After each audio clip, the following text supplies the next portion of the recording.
Hi, Judy at Witchpeace Craft. Welcome to my yarn adventure this week, my spring fling. Why am I laughing? Because it's autumn going into winter here in Australia, but I decided I'd have a spring fling. And I made some stuff and I did some stuff for spring. My first spring fling started in April when I cleaned out cupboards and wardrobes for 40 days and put items aside, and they will be donated to charity. We can't donate them at the moment because the charities aren't open or accepting item donations, only cash donations, so they're put aside.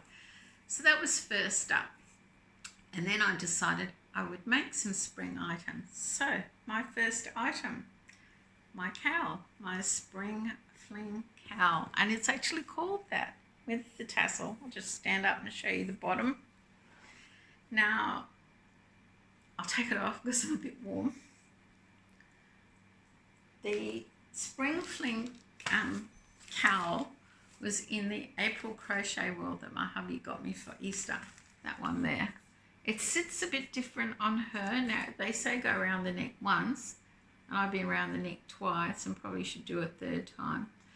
But yeah, everything went fine. The pattern, the stitch count, I did nothing wrong, except they say use a super fine 1 and I used a sports weight 2, and possibly that's why it hangs a little differently on me as it does to her, but I quite like the way it hangs. Now the tassel is on a lobster claw, and I made 2 because sometimes I wear silver and sometimes I wear gold. So I made one with silver and I made one with gold. But yeah, I like the way it turned out. I may still do a third row around the neck of single crochet, but this was the one thing in April's crochet world I wanted to make. I took my time because it's quite an involved pattern and quite different. Probably one of the only wearable items I have ever made and had to block, because you have to block it before the next stage to finish it. Now I made it in the yarn I got from Loop of London, Mad and Tosh hand-dyed yarns in the colour Shy Girl. As you can see, I have another hank. So if you have a small project for a sport weight yarn, a cowl or something, let me know, because I have no plans for this, but I really like it because it's beautiful and soft.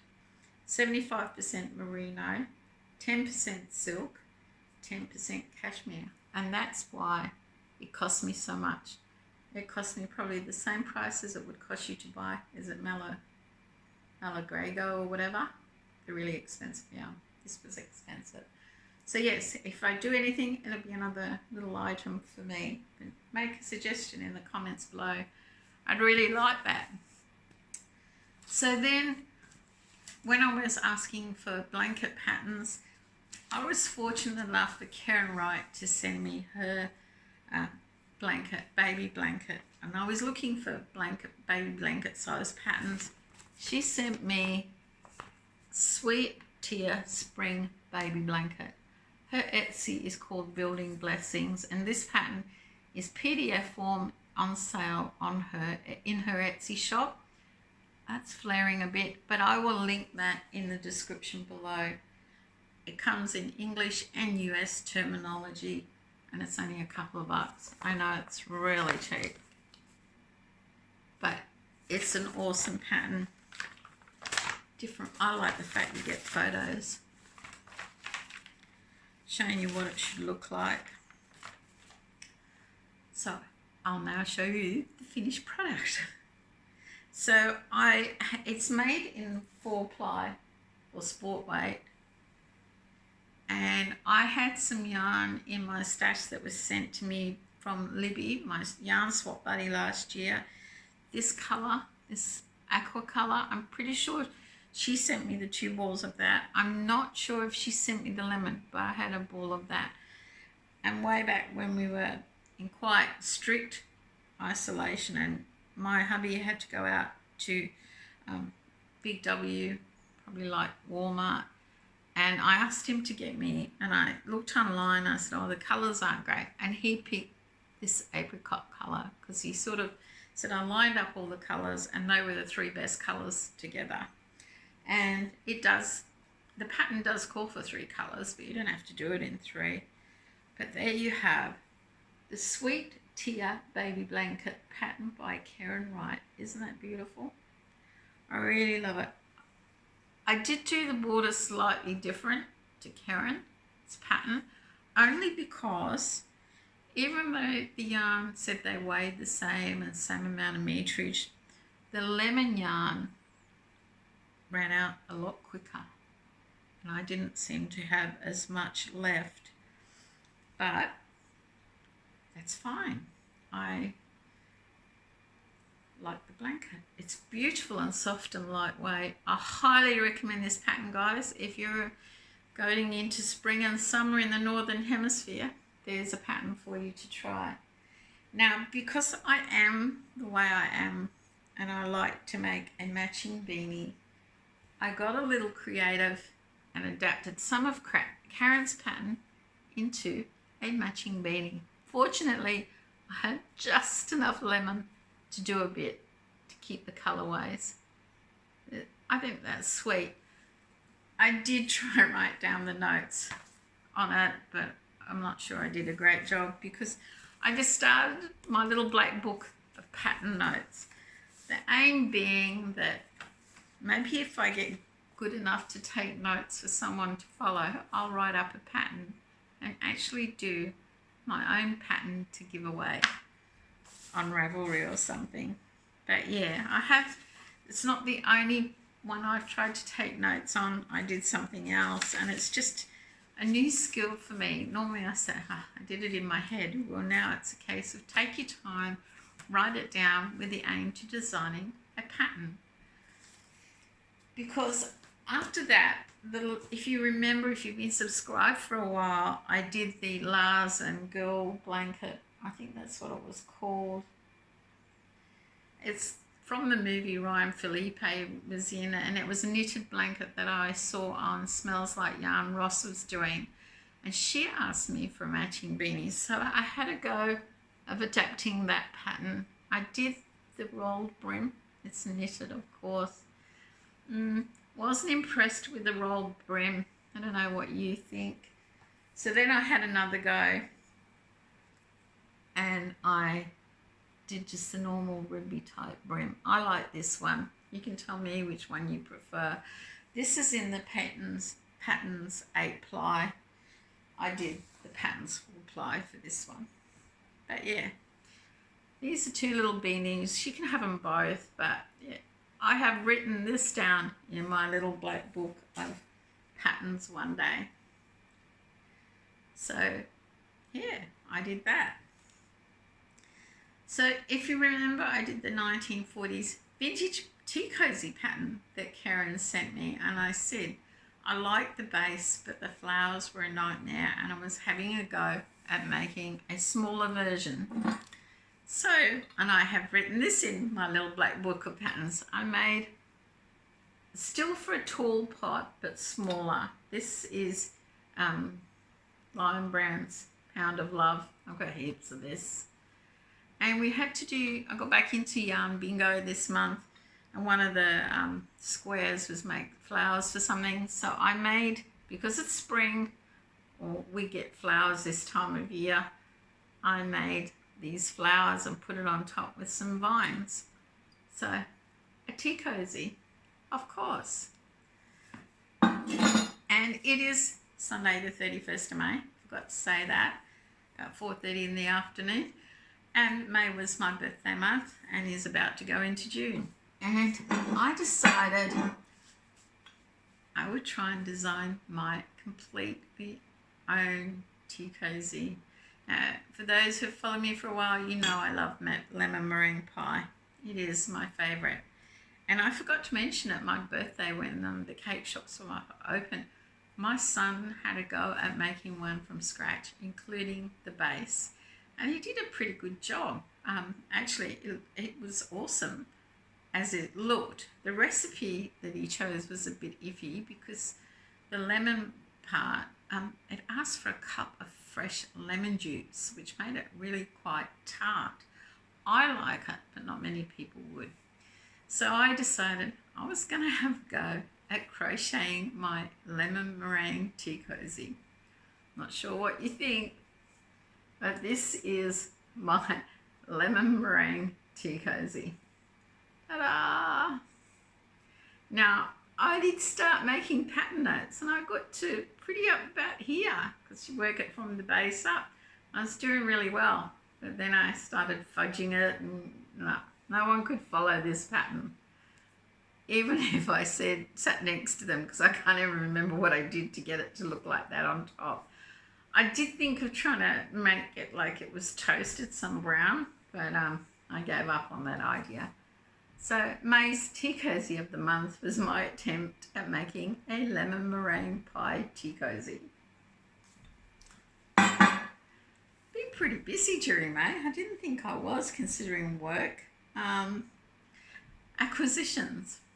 No, my Hirschner's yarn has still not arrived. It is now 7 weeks. It may arrive one day, or I may just have to accept it is gone and disappeared in the postal system. From what we can understand, it still hasn't even left the USA. It's somewhere in Chicago. That's all they can tell me. That's just the way it is. Sometimes you just do your dough. Goodbye money. However, I did have a win this week. I was watching Jo from Jo's Web, who's one of the Zoom ladies on Sharon's Crochet Corner. It's probably the only Zoom I can make sometimes, and I haven't made for a few weeks.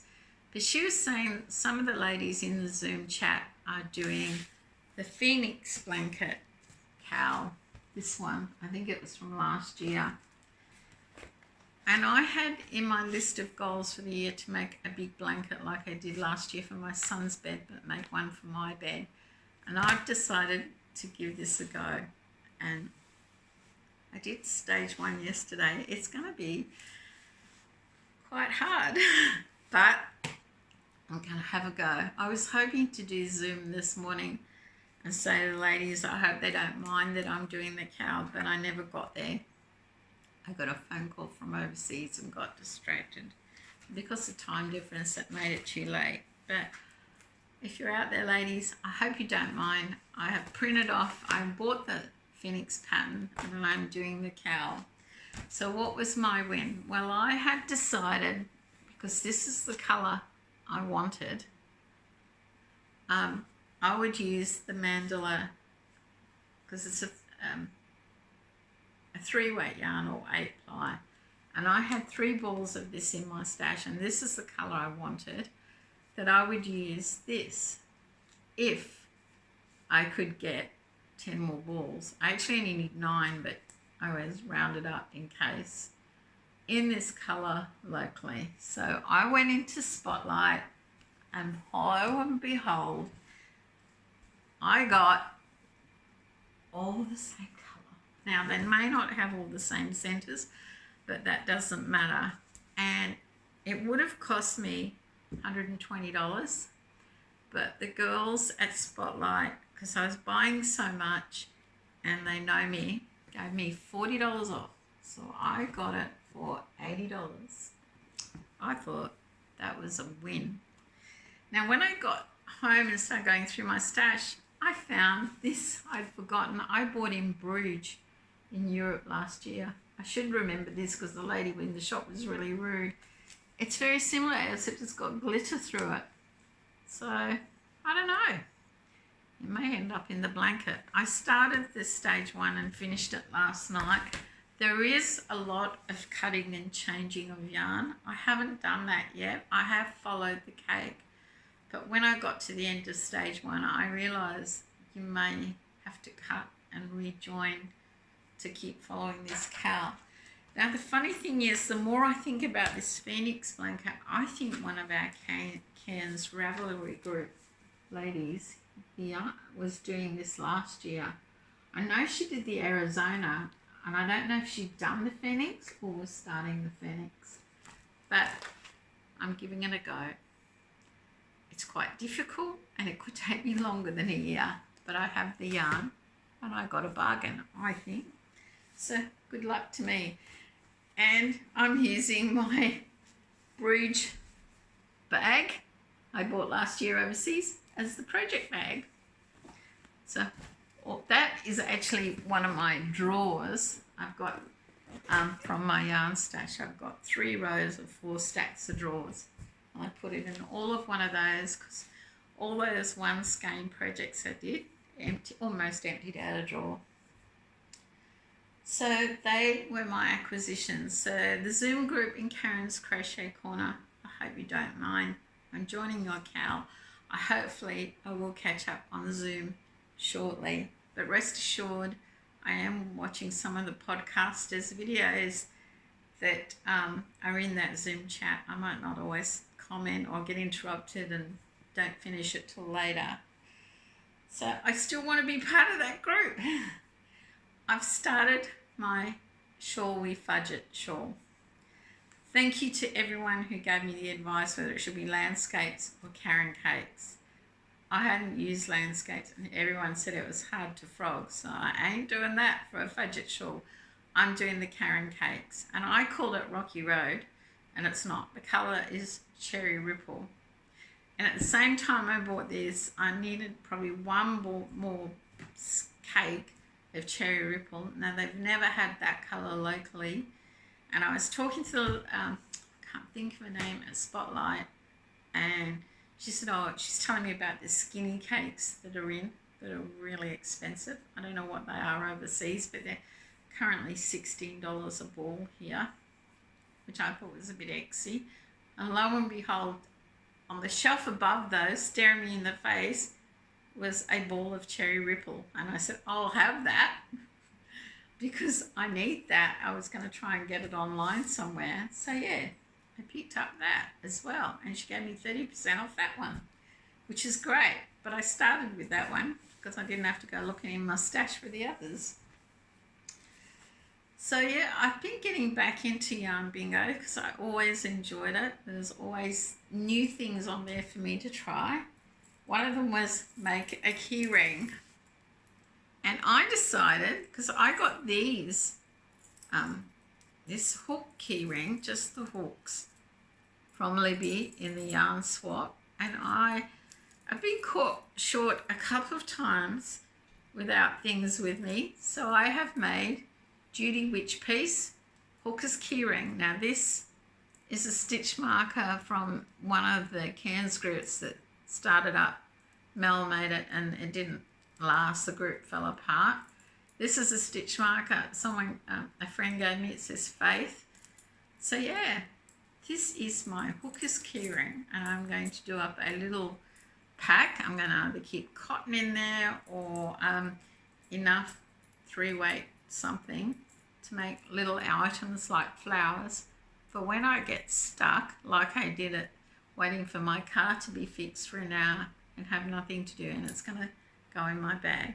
So this is the hooker's keyring. Why is it the hooker's keyring? Well, the ABC, which is one of our state channels this week, did a big feature on people in isolation who've been learning to knit, and they were showing all these knitted projects and Bendigo knitting mills run out of wool. And you could comment on one of the Facebook pages, and I put, you forgot the hookers. And, you know, the usual, we carry a 9mm, we like big balls, all that. And some lady put a comment, she was really shocked. So I had to explain what a hooker is. And this is my hooker's keyring from Yarn Bingo. It's great to see Llama Mama back. I love Yarn Bingo. Just for the fact, squares come up and I go, I've never made that. I should challenge myself and make it. And that's where we're at with Shawl the Fudge It. I can tell you my ends are a little crooked, but I'm having a go, and I am using a variety of stitches. Whether they go together or not is another thing. I've done about that much. I quite like it. But hey, that's the way it goes. My Doctor Who scarf, my 100-day project, is progressing really well. If you follow me on Instagram or Facebook, I don't post photos every day of the 100 days. I might do 3. I think the next one is 5 days out.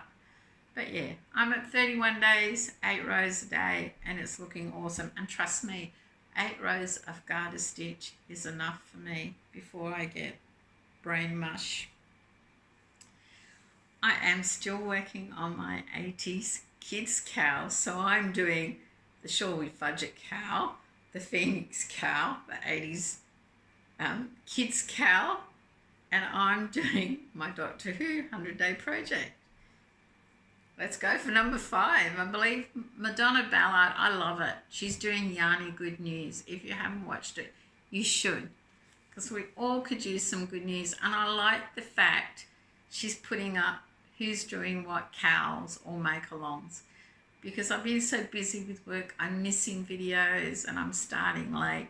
But guys, that Madonna, that's awesome. I love it, because I can go, oh, and I can click on the link or find the link to that channel and see if it's something I want to do, because I like them. Some people don't. So that's me. We're heading into June, so I have to come up with a positive thought for June. And as of tomorrow, our state is being opened up by our government more, not our borders to other states, but we can actually travel anywhere in our state and stay overnight. And I have a friend, Joy, who lives on the Gold Coast, and she was always known as Joyful Joy, always happy, always smiling. It's been nearly 12 months since her husband passed away, and she does have a little trouble being Joyful Joy. So I'm hoping that once all the dust settles at work, I can take a week off and go down to the Gold Coast and spend it with Joy and have a joyful June. So there you have it. Joyful June is my thought. Do things that bring me joy. I know you get into making things and you just want to finish it. You're not enjoying it. Don't do it.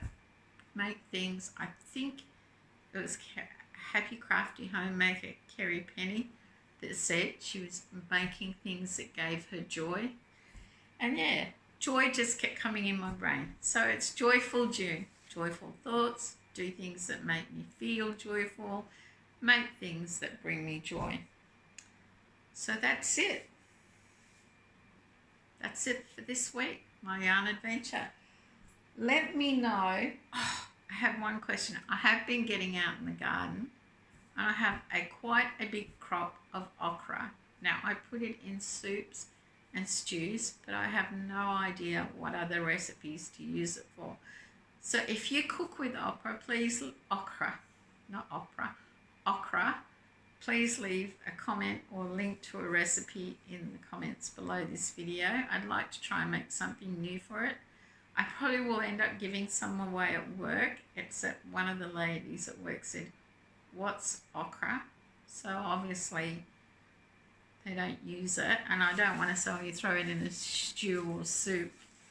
So yeah, I don't know why, but the weather, we had a real cold snap, and then it started to get warm again, and the okra just went crazy. I've never grown so much in my life, but I can always give it away to people who know what it is, know what to do with it. So yeah, leave comments, let me know what you think I should make with my last skein of 2 sport weight yarn, very expensive yarn for myself. Any recipes for okra, and I hope you had a spring fling, even if I did do mine in autumn. Until next time, make sure you take care of each other. Have one crafty day, and as we go into June, have a joyful June. Bye for now.